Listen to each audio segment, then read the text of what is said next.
qui sont les plus grands responsables? Est-ce que c'est des gouvernements des pays africains, ou alors les gouvernements canadiens qui laissent ces sociétés comme Marigold faire ce qu'elles veulent? Merci.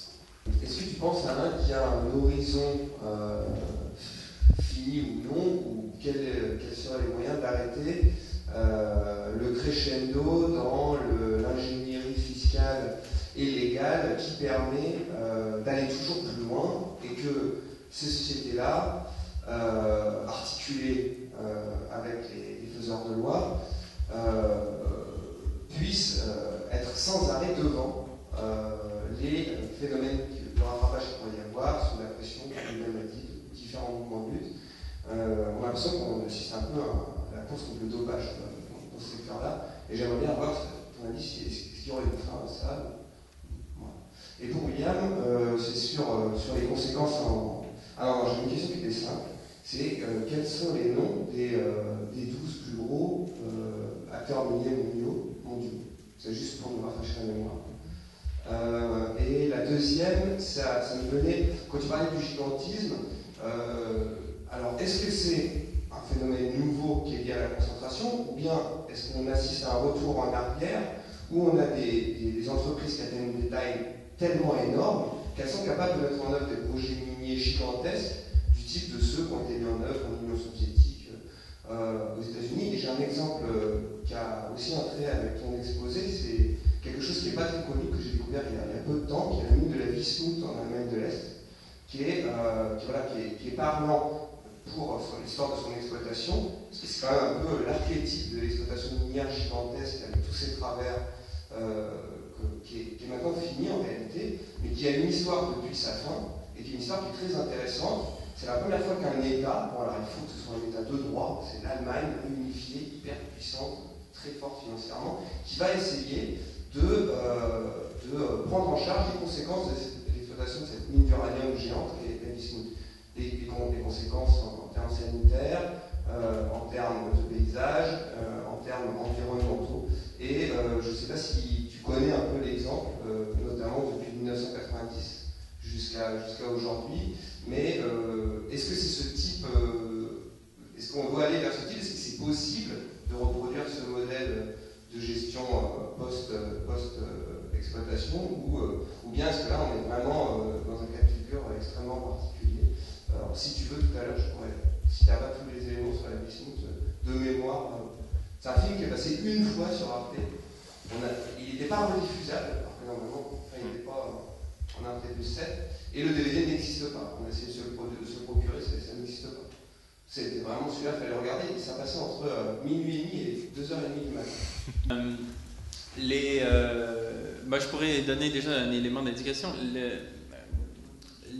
Si on prend l'Afrique comme ce gâteau qu'ont à se partager les puissances européennes dont parlait Léopold II,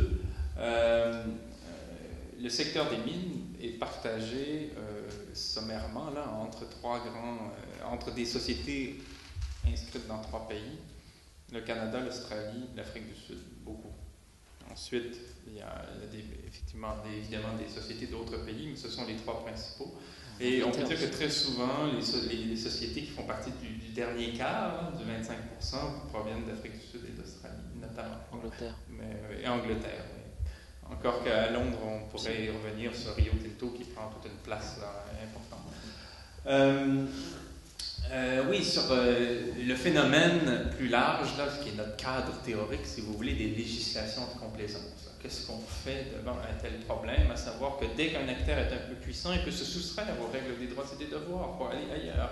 Il y a un ancien ministre des Finances chez nous qui a dit pour qu'une société paie des impôts au Canada, il faut vraiment qu'elle ait un mauvais comptable. On pourrait dire d'une manière très large que pour qu'une société respecte une loi, où que ce soit dans le monde, il faut qu'elle ait vraiment du mauvais avocat.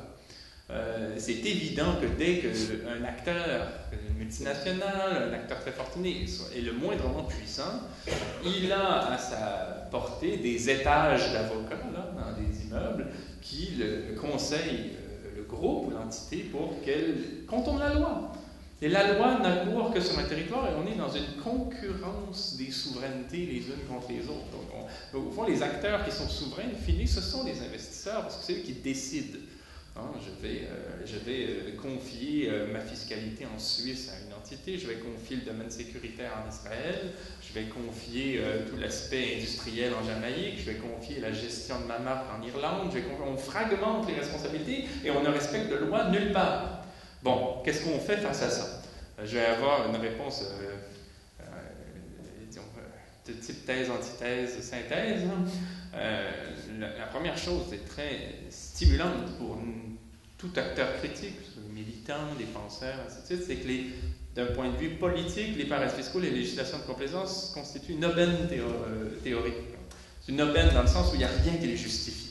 Ceux qui en profitent sont dans une situation injustifiable du point de vue des principes politiques qui sont globalement les nôtres. Autant les promoteurs d'accords de libre-échange ont pu toujours prétendre que c'était bon pour l'économie, ça allait créer de l'emploi, ainsi de suite, et avoir une sorte de rhétorique difficile à démonter, même si on n'y croyait pas. Là, sur les paradis fiscaux, il n'y a pas de justification. C'est anti-civique, c'est anticonstitutionnel, c'est antidémocratique, c'est anti-tout. Donc là, on a beaucoup d'éléments pour faire avancer le débat, dans la mesure où on comprend que les paradis fiscaux, il faut en parler. Quand on en parle, on fait bouger les choses, tout simplement parce que les paradis fiscaux existent pour qu'on n'en parle pas. Ils existent pour qu'on ne parle pas de ce qui s'y trame et pour qu'on finisse par faire comme s'ils n'existaient pas. Ce sont des lieux qui protègent l'information. D'une part. D'autre part, cependant, on ne se fera pas croire qu'il y a une solution toute faite qu'on peut appliquer pour régler le problème. Moi, je viens du champ de la philosophie, puis les problèmes sans solution ne me gênent pas. On appelle ça des apories, c'est-à-dire qu'il y a un problème, il n'y a pas la solution, et c'est parce qu'il n'y a pas la solution qu'on pense. C'est parce qu'il n'y a pas la solution qu'on trouve finalement les conditions de possibilité de l'imagination réflexive, de la pensée, des tactiques, des stratégies, des bons. Donc effectivement, moi, ce qui me désespère, parce que souvent, j'ai l'impression que des gens, quand il n'y a pas de solution, c'est désespérant. Moi, ce qui me désespère, c'est quand on arrive avec des solutions de pacotille. Quand on dit envoyez une carte postale à votre ministre des Finances et vous aurez là une solution. Mais non, ça c'est juste un ersatz qui permet de sublimer une action. Et c'est encore plus déprimant que de dire il n'y a pas de solution. Il n'y a pas de solution technique. Quand Nicolas Sarkozy a dit à Pittsburgh en 2009, au moment du G20, on va bidouiller quelque chose de technique là, que personne ne va comprendre et les paradis fiscaux seront finis. C'était son expression, les paradis fiscaux, avec moi c'est fini. On savait très bien que c'était pas vrai, parce qu'il n'y a pas une solution technique, qui va régler tout. C'est un problème aussi important du point de vue de la politique que la question écosystémique pour nos civilisations. C'est grave. Bon. Ce qui reste, donc, je pense, pour marquer des points, là, c'est ma synthèse, là, ce qui reste, c'est de parler des paradis fiscaux dans tous les secteurs d'activité qui soient. Moi, ce que j'espère, c'est que d'ici quelques années, il n'y aura personne qui parlera des paradis fiscaux à titre spécifique. C'est quand les paradis fiscaux ne seront pas un point parmi les autres dans la liste des doléances. Aujourd'hui, on peut dire qu'il y a l'environnement, il y a l'éducation, il y a les paradis fiscaux, il y a la santé, Non, les paradis fiscaux sont une question transversale. C'est qu'il faut que tous les acteurs, que ce soit les artistes, les infirmières, les gens en coopération, les gens qui travaillent sur la question, je ne sais pas moi, de la décroissance, que tous ceux qui ont à cœur quelque champ d'activité que ce soit s'emparent de la question et voient en quoi elle les concerne de façon à ce que ce débat-là devienne transversal et commun et partagé. Et quand tous les acteurs arriveront à s'approprier cette question-là, à s'en saisir, à ce moment-là, je pense qu'on marquera déjà des avancées claires. Mais bon, c'est clair que l'Afrique du Sud, pendant très longtemps, a été une nation en fait minière. Puis, avec le premier producteur d'or au monde déjà. Et alors, ce qu'il faut comprendre, c'est que déjà, on a un phénomène, puis ça va faire le lien avec la question de... j'ai oublié ton prénom, excuse-moi. Daniel. Donc, en Afrique du Sud, on assiste à un épuisement, en fait, de ces gisements, qui sont des gisements de grande qualité. Tous ces gisements, par exemple, les gisements d'or qui sont des veines hautement concentrées en or, eh bien, on a à l'échelle même de la planète, on découvre de moins en moins ce type de gisement, et de plus en plus, les gisements qu'on exploite, ce sont des gisements de très faible qualité. C'est un peu comme on peut faire le parallèle, si vous voulez, avec la question des sables bitumineux dans le domaine du pétrole, pour ceux qui connaissent. On en est à exploiter en fait des gisements dans lesquels le pétrole se trouve dans un état, si vous voulez, une qualité bien moindre que le crude oil de l'Arabie Saoudite. Et donc ça, c'est parce que le prix du pétrole, le prix des minerais étant très élevé, il reste rentable. Évidemment, on a amélioré quelques technologies. On utilise par exemple le cyanure, qui est une technique très rentable. Évidemment, après, il y a une question de où se situent les coûts. Donc, on en est en fait à exploiter des gisements qui sont des gisements où les minerais se trouvent en quantité infime, une concentration infime. Et à ma connaissance, en fait, en Afrique du Sud, on a en quelque sorte un certain déclin du secteur minier, justement parce qu'on a un épuisement de ces ressources, de ces gisements où les ressources minières sont présentes en très grande qualité. Enfin, ce sont des gisements de très grande qualité, les ressources minières sont présentes en très grande concentration, mais on n'a pas eu pour autant des découvertes de gisements de moins grande qualité. Donc, par contre, à l'échelle de la planète, on en est aujourd'hui à considérer gisement ce qui, il y a 20 ans, n'en était pas du tout. Et on en est à donc exploiter des roches où, par exemple, dans le cas de l'or, l'or se trouve dans une concentration aussi faible que 1 gramme par tonne. Donc si vous voulez, donc il y a le gramme d'or qui va sortir à la fin, et tout le reste, c'est des déchets.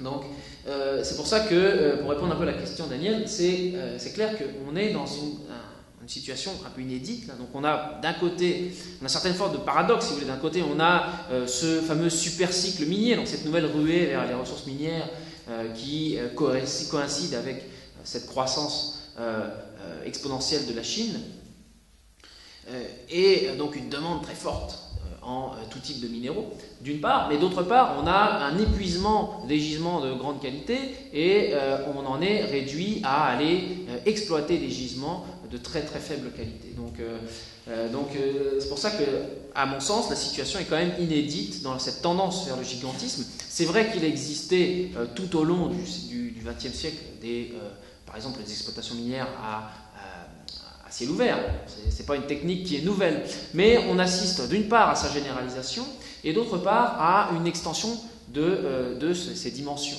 Donc, c'est vrai que pour le cas de la mine de bismuth en Allemagne, j'ai entendu parler de cette mine, j'ai vu des photos, donc c'est une mine de très très très grande dimension. Ça illustre très bien la destruction en fait à laquelle on assiste quand on parle de mines à grande échelle, destruction qui généralement fait peu la une des journaux, destruction qui correspond très peu aussi avec cette image d'Épinal qu'on a du mineur avec sa petite loupiote et sa pioche. Évidemment, on est bien loin de là, mais c'est pas pour autant qu'on a arrêté de manipuler ces images d'Épinal, justement un petit peu pour, si vous voulez, conserver cet imaginaire du mineur artisanal, du mineur dans sa galerie, et une image qui ne correspond pas du tout à la réalité, qui est celle de camions de plus de 100 tonnes, d'utilisation massive, comme j'ai dit tout à l'heure, de produits chimiques ou de génération de déchets là, dont on ne va pas savoir quoi faire, là, parce qu'on se parle de déchets qui vont impliquer une gestion, non pas pour des décennies, mais souvent pour des siècles, et possiblement pour des millénaires. Il y a des mines qui ont été exploitées par l'Empire romain en Espagne, qui continuent de polluer. Donc, on peut bien évidemment légitimement en fait, se poser la question de quelles vont être les conséquences des exploitations qui sont mises en route ou qui sont actives aujourd'hui, quand on sait qu'elles n'ont rien à voir en termes de dimension avec les mines qui étaient en activité au temps de l'Empire romain. Après, je veux dire, la question de la réhabilitation, la question de la restauration, la question de, si vous voulez, de tout ce qui est le traitement en fait qui doit être mis en œuvre pour limiter la contamination tant des sols que des eaux souterraines, des eaux de superficie ou même de l'air suite à une exploitation, une méga exploitation minière. Eh bien, je dirais qu'on est incapable de définir exactement jusqu'où on doit aller, parce qu'on en est à imposer une perturbation d'un point de vue écologique ou même d'un point de vue, si vous voulez, du milieu de vie qui dépasse en fait la capacité de la science moderne en termes de prédiction. Donc on ne peut que limiter les dégâts et on ne sait pas exactement dans quelle mesure on va limiter les dégâts en termes d'équilibre écosystémique qui sont, je rappelle quand même des équilibres qui sont souvent multilinéaires, chaotiques et dont on ne connaît pas exactement la dynamique. Et en termes de santé publique aussi, parce que on aura beau recouvrir de terre et puis pomper je sais pas moi, les lixivias d'une déchetterie minière pendant des décennies, eh bien, on ne sait pas quelles seront les conséquences véritables sur les populations environnantes et sur la faune d'abord, sur la flore, et sur l'eau et puis sur les populations environnantes. Donc je dirais que c'en est là. Et donc il y a la question évidemment la question de la restauration et de la réhabilitation. Généralement, comme un très grand nombre d'exploitations minières ont été mise en œuvre par des sociétés privées. Alors ce qu'on constate, surtout dans les pays d'Amérique du Nord, c'est que eh bien, il n'existe pas une seule société qui a fermé une mine dans des conditions, je dirais, acceptables, puisqu'elle trouve toujours le moyen de faire faillite avant ou de revendre le site, etc. Donc vraiment dans la question, alors si l'État, ou je ne sais pas si c'est le Land allemand dans ce cas-là, a pris en charge la réhabilitation, déjà, je veux dire, on a des questions à se poser, parce que c'est l'État fédéral. Bon, mais il y a quand même des questions à se poser, puisque c'est l'entité publique qui va se charger de nettoyer des déchets qui ont été produits par une société privée qui, bien évidemment, n'a pas intégré ces externalités, comme on les appelle dans le cadre de l'économie néoclassique, ces externalités dans ces bilans comptables. Donc, ça sera un peu ma réponse. Après, le projet en tant que tel, je ne le connais pas. C'est sans doute une initiative intéressante déjà si elle est cachée, déjà c'est suspect. Mais bon, il y a aussi des initiatives intéressantes et c'est quand même aussi un sujet important puisqu'il existe dans le monde des centaines, voire des milliers. Au Canada, rien qu'au Canada, là, il existe 10 000 mines abandonnées, fruits de plus d'un siècle d'exploitation minière. Donc c'est un problème qui est vraiment actuel et qui est très loin d'être résolu et qui nécessite une action rapide là, et urgente. Oui. On suspend la toute première question qui a été posée rapidement. On peut résumer la situation en disant que le problème ne concerne pas l'exploitation nord-sud, comme on a tendance à dire trop rapidement, mais le fait d'une oligarchie regroupant les castes dirigeantes du Nord et du Sud versus les populations. Aujourd'hui, par exemple, au Québec ou au Canada, les populations font les frais d'une exploitation qui se passe exactement comme en Afrique. C'est-à-dire que, par exemple, pour délocaliser une population dans une région du Québec qui s'appelle l'Abitibi, on a utilisé des techniques habituellement appliquées en Afrique. Donc, évidemment, les sociétés canadiennes elles-mêmes, soit par la corruption, soit par la corruption ou le mélange de corruption et de coercition, comptent sur le concours des États du Sud pour soumettre les populations au même programme d'exploitation qui se font à leur détriment. Donc, évidemment, la question est de cet ordre. Il y a par exemple des sociétés minières canadiennes qui ont rétribué en action de leur propre société des hauts fonctionnaires et des ministres pour avoir accès à des concessions. Donc on voit tout de suite la qualité du conflit d'intérêts. C'est-à-dire que le ministre devient actionnaire de la société qui a accès aux ressources dans le cadre d'un contrat léonin, c'est-à-dire d'un contrat qui profite strictement à la société privée au détriment de l'État. Donc on est dans des configurations du genre, et il est vraiment temps de penser la politique autrement que dans les termes formels de la politique. Je veux dire, les représentants des États ont très peu à cœur le bien commun et le droit des peuples, qu'ils soient au sud ou au nord. Il s'agit d'une oligarchie dans laquelle la caste financière et le corps politique fonctionnent en symbiose.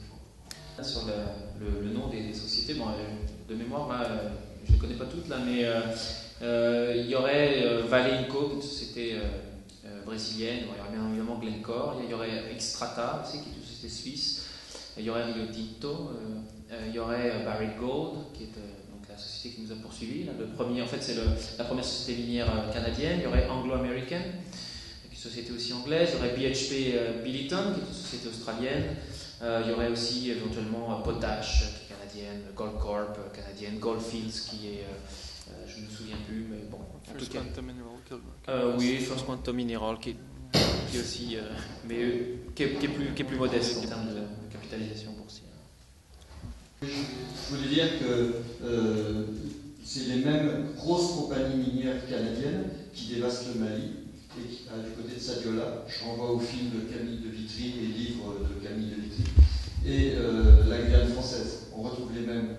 Et en ce qui concerne la Guyane française, les compagnies minières au Canada qui s'adressent à leurs investisseurs, aux fonds de pension, ils disent mettez votre argent chez nous, parce que nous, on a des intérêts dans le pays, donc sur 195 pays dans le monde, dans le pays le plus nul du monde où on peut faire le plus gros bénéfice. Ce pays s'appelle la Guyane française et il donne des chiffres pour convaincre les banquiers. En Guyane française, nos frais d'exploitation sont seulement de $180 pour une once d'or, alors qu'au Guyana, qui est un pays misérable à côté, c'est $230 l'once, les frais d'exploitation.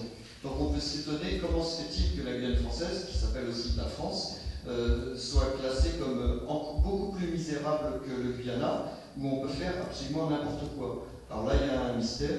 Et alors, une astuce des Canadiens, c'est de ne pas, en Guyane française, exploiter directement. Ça suffit pour eux de uniquement acheter l'or en fin de parcours et de laisser travailler une multitude de petits chantiers illégaux. Alors, au dernier comptage, il y aurait 800 chantiers illégaux, avec de la main-d'œuvre quasiment exclusivement brésilienne et illégale. Et on pourrait dire que c'est le pire système de salariat des ouvriers, parce que là-bas, c'est pire que mal payer les ouvriers. On connaît un certain nombre de chefs de mine qui, au lieu de payer les ouvriers, ils les rassemblent dans la forêt le jour de soi-disant la paye, ils font un signe de la main, des tueurs sortent de la forêt et tuent les ouvriers. Et les patrons disent, de toute façon, on n'en a rien à foutre, parce que ça fait des vases communicants. Quand on tue les ouvriers, le niveau des ouvriers baisse, mais ça fait des vases communicants. Il y en a plein d'autres des tout neufs qui vont arriver du Brésil, parce qu'au Brésil, il y a 50 millions de pauvres. Donc aucun problème, c'est beaucoup mieux que l'esclavage, parce que les esclaves, il fallait les chercher en Afrique. Là, les esclaves viennent tout seuls, et puis on les tue, et c'est terminé. Alors, ce serait dommage d'arrêter la soirée en oubliant de dire qu'il n'y a pas que la toxicité chimique ou la toxicité biologique des mines. Il y a, pour ce qui concerne le Canada, quelque chose qu'il faudrait appeler la toxicité sémantique. Je veux, et là, ça a été je veux parler d'un personnage qui est dans le pétrole au Canada, qui est aussi le PDG de Ontario Hydro, donc il est dans l'énergie électrique, et c'est ce personnage qui manipule depuis plus de 40 ans tous les sommets mondiaux de l'environnement. Alors on aurait pu croire que dans l'environnement, on aurait mis un biologiste ou un écologiste pour s'occuper de l'environnement. Eh bien non, tous les sommets mondiaux organisés par l'ONU sont manipulés par Maurice Strong, canadien, et c'est ce Canadien, quand je dis toxicité sémantique, c'est ce Canadien qui est à l'origine du concept de Sustainable Development. qu'on savait traduire autrefois par développement soutenable.